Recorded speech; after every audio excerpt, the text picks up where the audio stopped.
Hello नमस्कार। एक बार फिर से स्वागत है आपका चाणक्य ग्रुप ऑफ इकोनॉमिक्स में। Last day preparation quick revision series में एक और टॉपिक ऐड कर लीजिए, वो है international organisations and economic events chronological order में। देखो कई बार क्या होता है कि इंटरनेशनल ऑर्गेनाइजेशन से सीक्वेंस और क्रोनोलॉजी पूछ लेते हैं क्वेश्चन।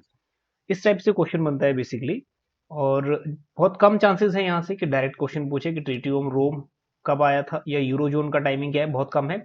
बट यहाँ से जो क्वेश्चन बने हैं वो सीक्वेंस में ही बने हैं। चलिए तो स्टार्ट करते हैं हम लोग। 1919 से स्टार्ट करते हैं, जो रिसेंट ऑर्गेनाइजेशन है वहां तक। तो बहुत सारे ऑर्गेनाइजेशन ऐसे हैं जिनके बारे में आप अवेयर हो। कुछ इकोनॉमिक ऑर्गेनाइजेशन हैं और कुछ इकोनॉमिक इवेंट्स हैं। ठीक है, नंबर वन पे आता है हमारे पास इंटरनेशनल लेबर ऑर्गेनाइजेशन। यह है, इसका हेडक्वार्टर भी दिया हुआ है, दैट इज जिनेवा स्विट्जरलैंड। और 1919 में ये फॉर्म हुआ था। बहुत सारे आई नो दैट कि आप लोग पहले से ही जानते हो, जैसे ग्रेट डिप्रेशन हम लोग ऑलरेडी जानते हैं, 1929 इसका टाइम पीरियड है।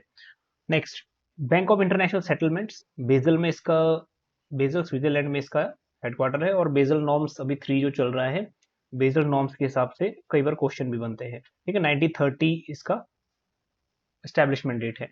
नेक्स्ट है इंटरनेशनल मॉनेटरी फंड और वर्ल्ड बैंक, ट्विन ऑर्गेनाइजेशन है, एक ही दिन एस्टेब्लिश हुए थे 1944 में। ये डेट ऑफ एस्टेब्लिशमेंट है, फंक्शनिंग इनकी इसके बाद है। Next, Food and Agriculture Organisation FAO. अब ये क्वेश्चन पीजीटी लेवल पे भी कई बार बन चुका है कि फाओ ऑर्गेनाइजेशन, ठीक है, इसका हेडक्वार्टर कहाँ है, रोम। और डेट ऑफ एस्टेब्लिशमेंट 1945। नेक्स्ट है इंटरनेशनल कोर्ट ऑफ जस्टिस, हालांकि इकोनॉमिक्स से नहीं है इसका लेना देना, बट हाँ फिर भी हेग में है, नीदरलैंड में इसका हेडक्वार्टर है, 1945 में ही स्टैब्लिश हुआ था। नेक्स्ट है हमारे पास यूएन। यूएन आपने देखा होगा, यूएनओ, ठीक है, United Nation Organisation. So New York में इसका हेडक्वार्टर है और डेट ऑफ स्टैब्लिशमेंट है 1945। सेम ईयर में यूएन सिक्योरिटी काउंसिल भी सेटअप हुआ, अगेन सेम हेडक्वार्टर और सेम डेट। Next UNESCO. अब यूनेस्को भी इंपॉर्टेंट है, पूछ लेता है कई बार। पेरिस में इसका हेडक्वार्टर है, 1945 इसकी डेट ऑफ स्टैब्लिशमेंट है। नेक्स्ट आगे हमारे पास International Union for Conservation of Nature. अब ये कंजर्वेशन ऑफ नेचर है, इन्वायरमेंट से थोड़ा जुड़ा हुआ है, इसलिए थोड़ा इंपॉर्टेंट बन जाता है। ग्लैंड स्विट्जरलैंड में इसका हेडक्वार्टर है, 1948 date of establishment.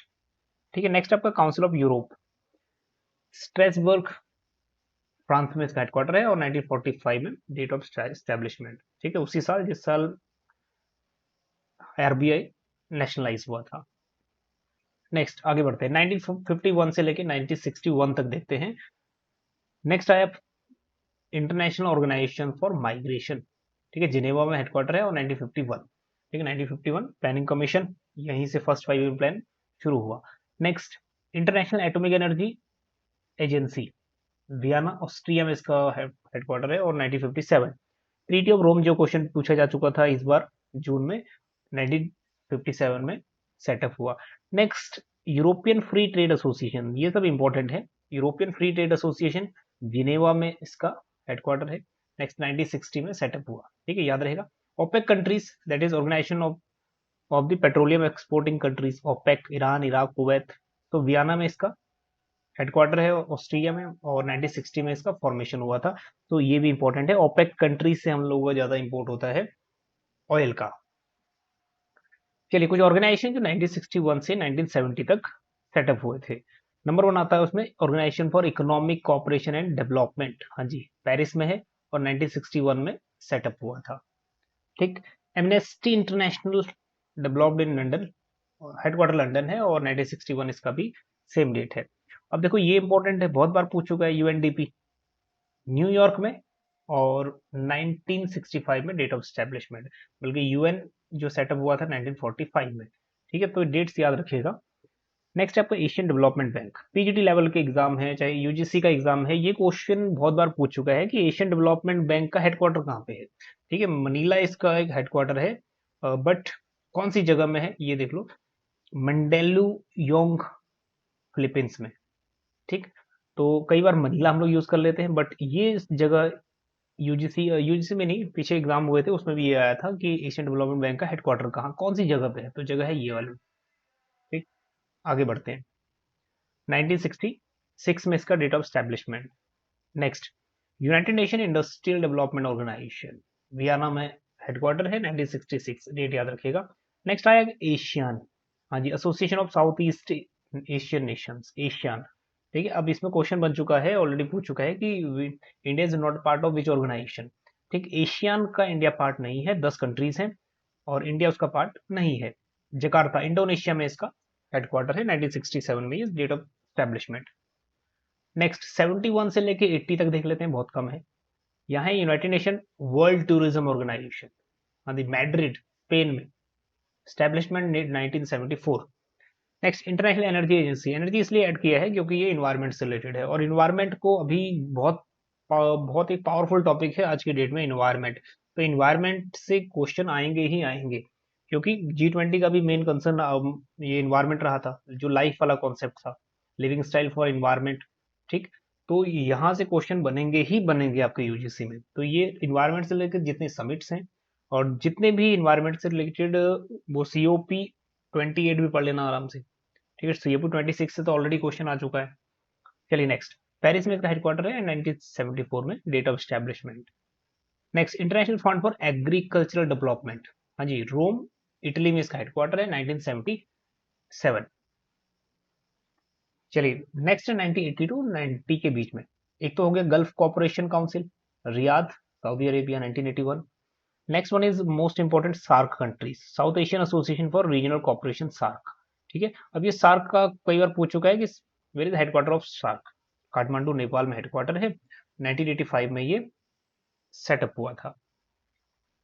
Next Asia Pacific Economic Corporation Corporation Singapore में, और 1989 में date of establishment, that one is also important.